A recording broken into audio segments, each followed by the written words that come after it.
Hello, welcome back to City Studders. My name is Jess. We are on part 2 today of which seeds I am planting this year. In part 1, we talked about all the spring seeds, and now we're going to talk about our summer seeds. The first I am going to start with are my tomato seeds because they are my favorites. So we're going to go through all the cherries that I'm growing and then get into the other varieties I'm growing, the slicers, the sauce tomatoes, and all that. So let's get into it. So here's the first cherry tomato I'm going to show you. This is new to Baker Creek this year, and it's new to me, obviously. Black strawberry, it just sounded fun, and I knew my kids would love it. So I don't know how this tastes, but it's a new one. I love to try new things. So here's the first one I'm going to try. The next one I'm really excited about are Sun Golds. You can see I have purchased these from different places, but Sun Golds are those really sweet yellow orangey tomatoes that are just amazing. They're my favorites. The next one is Gardener's Delight. It's just a sweet cherry tomato, nothing too special about it. Next up, we have tomato black Vernissage and tomato green Vernissage. Now these are more grape tomato size. They're not really cherry size. They're a little larger. These I grew this summer and they were delicious. These are good too, but these really impressed me this summer, so I'm growing them again in my garden. Now we're gonna look at the Wapsipinocon Peach tomatoes. These are also a bigger size. They're not cherry, they're more grape size. They can also get bigger than that. I've had a few very large ones, but what's so unique about these tomatoes is that they have like a fuzzy skin on the outside and they're yellow, so hence the name Wapsipinocon Peach. They're just fun for kids. That's basically the only reason I grow them are for my kids. I don't love the taste necessarily, I just think they're fun to grow. These are two varieties of cherry tomatoes that I grow every year. The Husky cherry tomato I originally bought from the store, and then I just saved the seeds year after year, so I think I'm on my 3rd year now of growing them. They're a very strong plant. They can withstand very high wind. I've had very high wind knock down other tomato plants, and these guys stood strong. So I do like to grow things like that. You just never know what the weather is going to be like, and it's nice to have something that you know is going to stand up to the weather. These variegated cherry tomatoes, they were a volunteer in my garden. I don't know if they were from some store-bought tomato that ended up in my compost and they grew on their own, but they turned out to be a green and red striped cherry tomato, and they're just gorgeous. And I thought they were so unique and wonderful, I just decided to save the seed. And I've been growing these for probably 4 or 5 years now. Just a friendly reminder, if you guys help me get to 100 subs, I'm going to give away free seeds. And a part of that free seed pack that I was going to give away were these black strawberry seeds. So incentive to get your friends and family to subscribe to my channel, and I will give away free seeds if we get to 100. Okay, so we're going to get into the paste tomatoes. These are really good to make sauces, and anytime you want to preserve tomatoes for like spaghetti sauce or just tomato sauce, if you make ketchup, barbecue sauce, those things, paste tomatoes are the best because they're not as juicy and they're just easier to cook down. Now, I like to go with Romas all the time. Romas are such an easy one for me to grow. Last year, I tried the Amish Paste tomato, and I've heard people rave about these. I really had a hard time with them. And maybe that's because I tried to grow them like I grew the Romas, and I think I needed to stake these and not grow them in a cage. But I'm going to try them again this year. I'm going to try to stake these rather than put them in a cage, and hopefully they will do better. So we'll put those aside. The next one I want to show you is this purple Russian. Now this tomato was a very interesting tomato because it tasted amazing. It was, I grew it in my garden and my mom and dad had some at their house too, and it was one of the favorites. They're very sweet. They turn this purpley color when they're ripe, but you have to catch them before they turn all the way ripe or they will split. So they're kind of tricky. You have to pick them a little bit on the unripe side and then let them ripen indoors. One other thing I wanted to say about the purple Russian is that it really doesn't fit into any of my categories. It's not really a paste tomato, yet it's shaped like a paste tomato. It's elongated. So it's not a slicer, it's too small to be a slicer, but it's definitely not a paste tomato. It's kind of in its own little category. Okay, so here we come to our slicers. I love Henderson's Pink Ponderosa. It's a beautiful tomato to grow. It's very meaty. They grow large. They are delicious. Again, tomato carbon. Look at how meaty that is in the middle. These are such great tomatoes to grow for sandwiches, or if you just like to slice them and eat them with salt and pepper, that's amazing. Here's another one that one of my favorite YouTubers suggested. I don't know if we know how to pronounce it yet. She calls it Dr. Wyche. I think it says Wyche. I don't know, but this is from Baker Creek, another really great tomato. Here we have your normal mortgage lifter, which is a very popular one. It's always done well for me. I grow it every year. And this is a Black Beauty tomato. Now, it's a little smaller than some of these other slicers, as you can see here. They grow prolifically, so you'll have no problem getting a ton of fruit. It's not my favorite flavor, but it just is a cool tomato to grow. I don't grow it really for necessarily the taste. It's just pretty and it's fun to grow in the garden, and we will add it to a salad just to give different color to our salad tomatoes. Okay, so here we have a beefsteak tomato that I've purchased. I have Subarctic Plenty. This is new this year. I've heard that these grow really well in colder climates, so I was gonna see if I could get that one out really early this year and see how well it would do. And then a Better Boy, which is just, I don't know, you can find that anywhere really. And then Lemon Boy. Now, I bought this plant at the store and saved the seeds year after year, so I'm going to be growing this again this year. They're a yellow tomato and they're just pretty on a salad. I just like the way they look. Here are my Migardener seeds that I purchased. My daughter grew Mr. Stripy in her garden last year, and they were some of the largest tomatoes we had. They were super tasty and they were huge and beautiful. You can see they're kind of variegated. They have little stripes on them. Vintage Wine is another very tasty tomato we like a lot.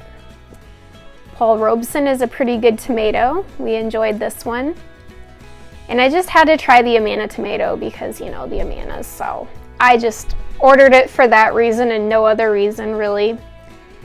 Now I have a special seed I want to talk to you about next. It says empty because, as you can see, I only have 5 seeds to plant out of this pack that I purchased. This is the giant crimson tomato, and we'll talk about that in a minute. This is very cool. I got this from Migardener, and I had to snatch it up before it sold out again because so many people wanted to buy this one. So the thing that was so special about this giant crimson tomato that I told you about, so Migardener, his name is Luke from Migardener, he went and tried to find some really old seeds to see if he could sprout them. And these seeds were from an 87-year-old tomato plant that went extinct. So these seeds were no longer available. He found it in a shadow box. There were seeds in a shadow box, and he found it and he brought them back to life after 87 years. So that's why I say that you don't need to worry about expiration dates. If he can regrow something from 87 years ago, you certainly can plant something that's 2 or 3 years old. So that's why these are so special, and they're very rare. He just started selling them. So I was very happy to get a hold of 5 seeds. I mean, I know that doesn't sound like a lot, but I can be a part of bringing this seed back to life. Okay, so that's it for our tomatoes. Now, there is something that's very similar to a tomato that I do want to mention in this section, and those are ground cherries. They taste very similar to tomatoes, but way sweeter. And they don't have the flat seeds like a tomato would have. They have these little tiny kind of round seeds, but they're very delicious, and they'd make a good jam. They'd be good in pies, whatever, and just to eat straight up. We didn't have enough to save last year because my kids were constantly in the garden finding these and eating them because they were like little presents. It's like they're wrapped up in a little husk and you can open them like a present, so they thought that was fun. One thing I do have to say is you're supposed to wait till they fall to the ground to eat them. That's when you know they're ripe. So don't eat them while they are on the plant still, but wait till they fall to the ground. Again, if you've never tried these, I highly suggest you try them out this year. Also, this is one of those seeds that would be included in on the free giveaway. I accidentally double ordered these, so these are a part of that free giveaway. Something else I should mention that's kind of important, make sure you're paying attention to your last frost date. My last frost date is May 15th, which means I have started those indoors. It's about 8 weeks prior to my last frost. Next up are peppers. So these are the bell type of peppers that I'm growing this year: California Wonder Sweet Pepper, Golden California Wonder, and then this is just a mix. My husband, when he goes to the store, sometimes I ask him, hey, pick up a packet of seeds for me, and he picked this up for me last year. So I'm gonna try these bell peppers out this year and see how they do. Here are some more peppers I'm growing this year. These Pepper Patio Red Marconis are pretty sweet. They're not spicy to me. So these are kind of like a sweet bell pepper, but long. Pepper Anaheims are great peppers. I like to stir fry these. And then banana peppers, sometimes they can be spicy. I have a very high spice tolerance, so to me they're not spicy, but some people might think they are. Okay, on to our spicy peppers. We love jalapenos. I love to use these in salsa. This is my to-go for salsa here. We have some Serrano chili. I have used this in hot sauce. My husband loves hot sauce, so I like to buy different kinds of hot peppers for that. Sugar Rush peaches are another great hot pepper. And then we have cayennes over here. I just wanted to point out 4 for $1 on this one. I found these at the Dollar Tree. So you don't have to spend a lot of money for seeds. 4 for $1 is a great price. Okay, so those are all the seeds that I have sprouted now. So all my peppers and all my tomatoes I have put indoors to sprout. These next seeds are not going to be seeds that you're going to want to sprout indoors. You can do some other things like eggplant. You can start those now. My family is not too big on eggplant, so we're not going to grow that in our garden this year. It's kind of silly for us to grow things we're not going to eat, so it just is a waste of space. But if you like eggplant, you can be sprouting those now. Okay, so next up, cucumbers. My family loves to grow cucumbers in the summertime. My kids like to eat them fresh, just sliced up on their lunch plate, or we will eat them in Mediterranean salads. We pickle them. I've made sweet relish out of them. So there are many different uses that our family has for cucumbers, and they're a great summer crop to grow. Here are some Migardener cucumbers that I bought this year. This one is new to me. I grew this last year. It did great. And this one is new to me. So I have a couple of new ones here I'd like to try. I'd like to see what grows the best, which ones will be great for pickling or whatnot. You can tell I've had this seed packet for a long time. These are called Dragon Egg cucumbers. I think it's, yep, cucumbers, Dragon Egg from Baker Creek. My kids love growing these every year. They're about the size of an egg, and they like to go on a hunt for them. That's why they call them dragon eggs. So I always tell them to go on a dragon egg hunt to find their cucumbers. And this is a really fun one for kids to grow. This is also a new one for me this year. I've heard lots of great reviews about the Armenian cucumbers. I've heard Armenian whites are really good. I couldn't find that one online, so I'm doing pale. Once again, you can see they put non-GMO. What do we know? None of the seeds you're going to buy for your home garden are going to be genetically modified, so that's a gimmick. Don't worry about that. But anyways, this is a great seed to grow apparently, and I'm looking forward to trying it in my garden this year. The next one are Mexican sour gherkins. This one I had a really hard time growing last year. I don't know if it was in a place that was too dry. It was just kind of a test for me to see how they would do and if I liked them. So I kind of put them in a crappy corner of my garden. I'm gonna take them a little more seriously this year and see what we can get from them. I did like the taste, and they're these little tiny cucumbers, just little itty bitty things.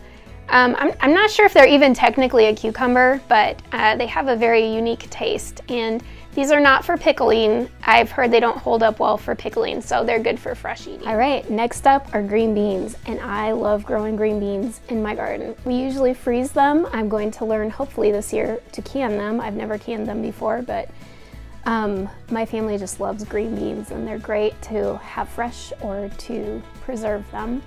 There are many different varieties of green beans as well, so let's go over those. So you have your bush beans, and these are personally my favorite because you don't have to worry about trellising them. Here are some unique green beans. You have the Chinese red noodle bean, and these are really not your typical green bean flavors. I've heard not to cook them like you would a green bean, don't boil them. I've heard you can stir fry them, but we just ate them fresh, these right here.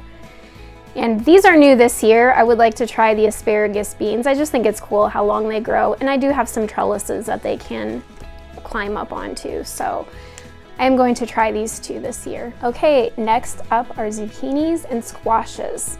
So they kind of fit in the same category as squash, so we're just gonna go over them both together. Now, I know a lot of different regions in America struggle with squash bugs, and I definitely have. The varieties I chose were because I know that they're more resistant to squash bugs than other varieties. So let's go over some of those, and I'll tell you which ones I've heard that are resistant to squash bugs and that I actually did not have too big of a problem with last year. Okay, so here are my zucchini. I grew this for the first time last year, Costata Romanesco, and I've heard other gardeners say that they really love this variety. However, this did not grow as many zucchinis as you typically do grow on a plant. I only planted a couple of them because usually when I grow the black beauties, I have way more than I can handle. Last year when I grew these, I actually didn't have enough. I was shocked at how little I got, so I'm probably not going to do these this year. However, they're really pretty zucchinis. If you can see the ribs on them, they're just a really neat variety, but I like to grow a lot of food, and that's not going to produce a lot of food, so we're going to stick with the black beauties. These guys are awesome. I always have plenty to share with friends when I grow these. I'll probably grow maybe 3 of these plants, and I'll get plenty to last me the winter time. Next up, we have butternut squash varieties. The Canada crooknut is a lot like the butterbush squash. I love them both. These are supposed to be pretty resistant to squash bugs. And then I grew these last year. I got a ton of them. And you guys, I still have some on my countertop that I can choose to eat whenever. They have lasted that long on my countertop. They're a great storage vegetable. And the last 2 squash that I grow in my garden are acorn squashes. These are great with a little butter and brown sugar, salt, cinnamon. They're very delicious baked. And then these are fun little squashes. They're just little tiny things, and I've used them in soups or just in stir fries. They're just a different squash, and they're fun to grow, so I enjoyed growing them. Okay, and one thing that goes along with squash that I may or may not grow this year, I don't know if I'm going to or not, it depends on my space. I love to grow pumpkins, especially the little tiny ones that you can make into like pumpkin butter, and people would use it in pumpkin pie. I love to grow those kind of pumpkins. It makes a lot of food, but it is a space hog in the garden. So that may or may not be something I grow this year. However, I do love growing it. I grew these Kajari melons in my garden last year, and one of my favorite YouTubers loves these. I gotta say, I wasn't a huge fan. It used to be a really rare seed. Now you can find them on Baker Creek. It's kind of like a honeydew melon, and maybe I picked mine too late. They just tasted kind of mushy inside, so I wasn't a big fan of the Kajari melon, but some people might love them. They're beautiful, as you can see the orange on the outside. Excuse my voice, I've had a cold this week, so if I sound scratchy, that's why. Okay, over here we have a golden midget watermelon, and again, these didn't do so great. I don't know, I trellised them last year, and they were at the end of my garden. They probably didn't get enough water. So I'm not a big fan of the melons for a small space. They just take up a lot of room where I could be growing other things. But if you guys want to try melons, by all means, go ahead. This is the one I will keep growing this year, my very sweet cantaloupe. And I saved these seeds from a store-bought cantaloupe that my kids loved, and it has grown us wonderful cantaloupe in the garden. So I'm gonna keep growing this one. I know it's tried and true, and it's worth it to me. Right. I think I'm gonna end this video on herbs. We could do flowers in another video if people are interested in doing flowers. The flowers that I grow, I do grow some medicinally for teas, whatever. So if you're interested in that, I can do another video. But for today, we'll just wrap up the summer garden.